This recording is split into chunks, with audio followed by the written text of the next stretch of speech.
Hello children, how are you all? કેમ છો બધા? I hope you all are fine in this pandemic.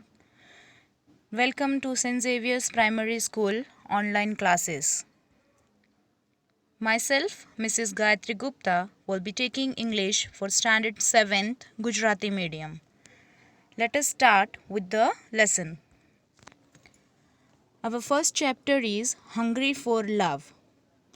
I will be reading the lesson as well as explaining the same in Gujarati. હું પાઠ વાંચીશ પણ અને તે સમજાવીશ ગુજરાતીમાં. પાઠ સમજાવતા દરમિયાન શબ્દોના અર્થ પણ કહીશ જે આ પાઠના સમજણની અંતે મીનિંગ્સ આપેલા હશે તેમાં તમારે તેનો અર્થ લખવાનો રહેશે. તો ચાલો આપણે પાઠ સ્ટાર્ટ કરીએ. Mister Nelson was a young teacher. Mister Nelson એક જુવાન શિક્ષક હતા. He was intelligent and brave. તે ખૂબ જ બુદ્ધિશાળી અને બહાદુર હતા. ઇન્ટેલિજન્ટ એટલે બુદ્ધિશાળી અને બ્રેવ એટલે બહાદુર. He could have been a pilot or a diver or a fireman. તે એક વિમાન ચાલક અથવા તો મરજીવો એટલે જે સમુદ્રની અંદર કૂદીને પાણીની અંદર શોધખોળ કરે છે અથવા તો એક આગ ઓલાવનાર બની શકતા હતા. But he loved little children. પણ તે નાના બાળકોને ખૂબ જ પ્રેમ કરતા. Specially those who came from homes that were poor and from families that were broken. ખાસ કરીને એવા બાળકોને તે પ્રેમ કરતા જે એવા ઘરથી આવેલા જે ખૂબ જ ગરીબ હતા અથવા તો જેમનો પરિવાર તૂટેલું, બ્રોકન એટલે કે તૂટેલું, જેમના માતા પિતા જુદા થયેલા હોય. He felt sorry for those who dwelt in dirty slums with not enough to eat. તે એવા બાળકો માટે ખૂબ જ દયા આવતું એમને કે જે ઝૂંપડપટ્ટીમાં રહેતા.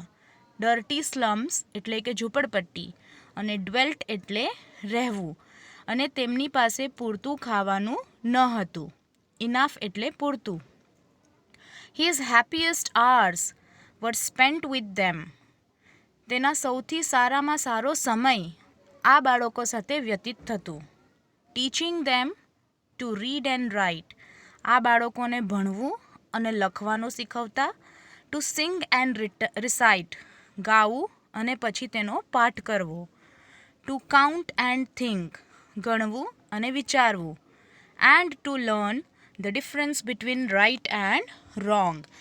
અને ખરાબ અને સારા વચ્ચેનો ભેદ તેમને શીખવતા.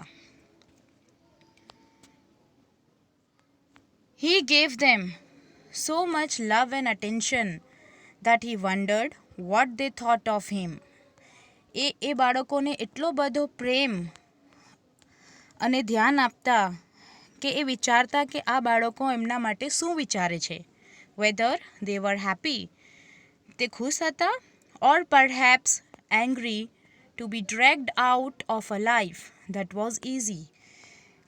કે કદાચ તે બાળકો એના પર ગુસ્સા હતા કે એમના જે સુખી જીવન હતું, જે સરળતા ભરેલું જીવન હતું તેમાંથી તેણે બહાર કાઢ્યું.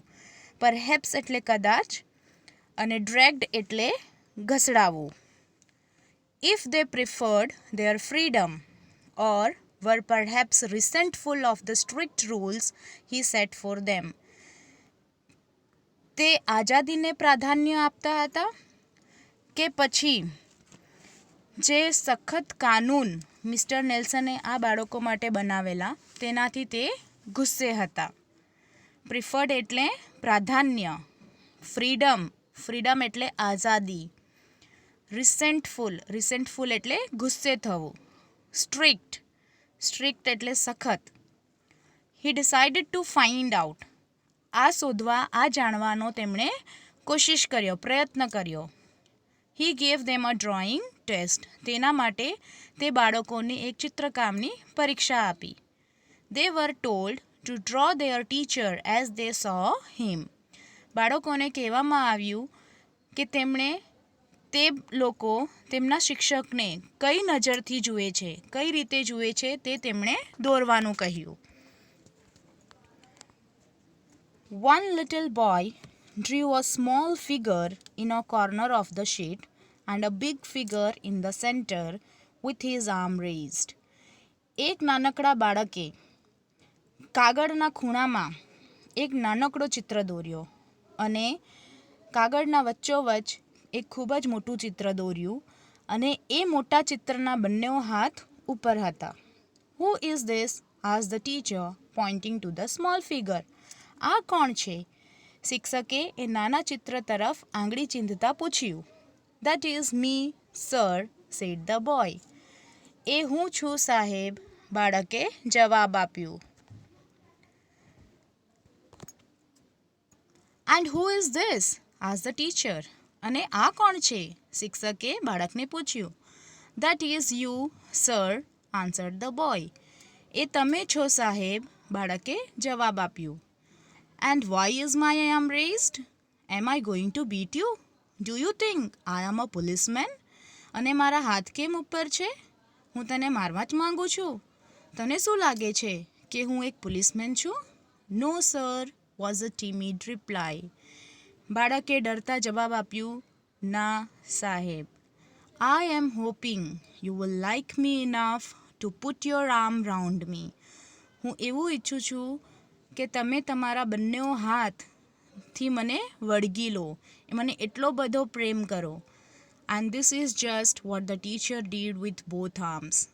અને આ જ વસ્તુ શિક્ષકે પેલા બાળક સાથે એના બંને હાથથી કર્યું. એને ખભામાં ઉચકી લીધું.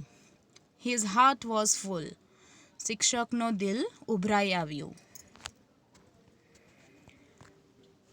હવે બાળકો આ જે મીનિંગ્સ આપેલા છે અહીંયા તમારે ફરીથી પાઠ સાંભળીને આ શબ્દોના અર્થ ગુજરાતીમાં લખવાનું રહેશે નોટબુકમાં. હવે આપણે ક્વેશ્ચન આન્સર્સ જોઈ લઈએ. હું ક્વેશ્ચન પણ રીડ કરીશ અને આન્સર પણ, એટલે તમને પ્રોનન્સિએશનનું ખબર રહેશે. Answer the following questions. Number 1. Which quality is of greater importance?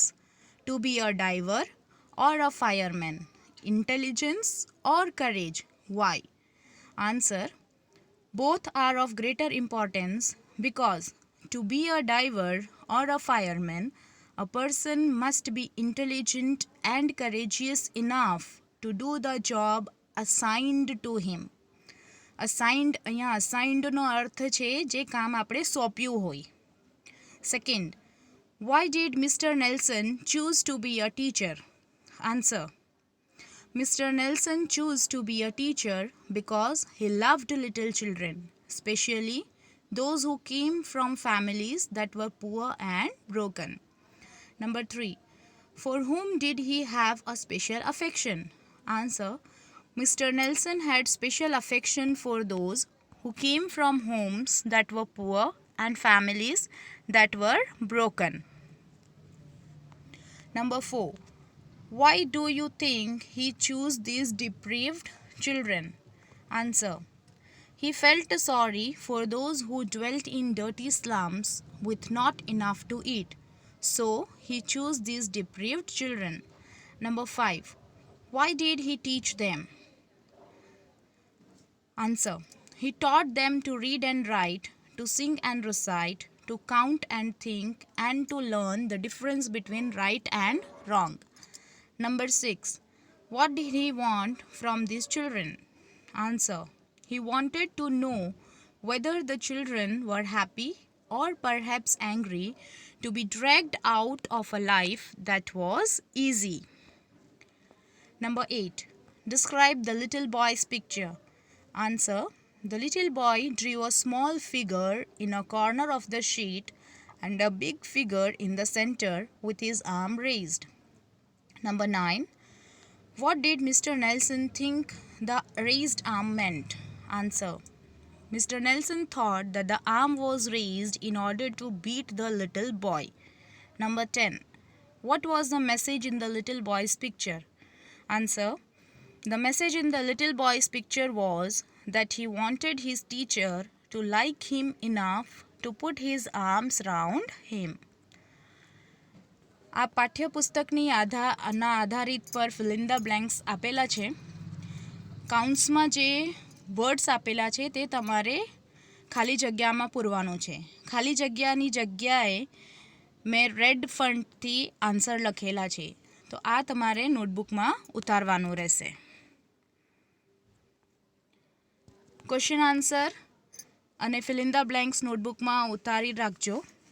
ખૂબ જ જલ્દી હું આ પાઠના આધારિત જે ગ્રામર છે તે હું અપલોડ કરીશ. Thank you.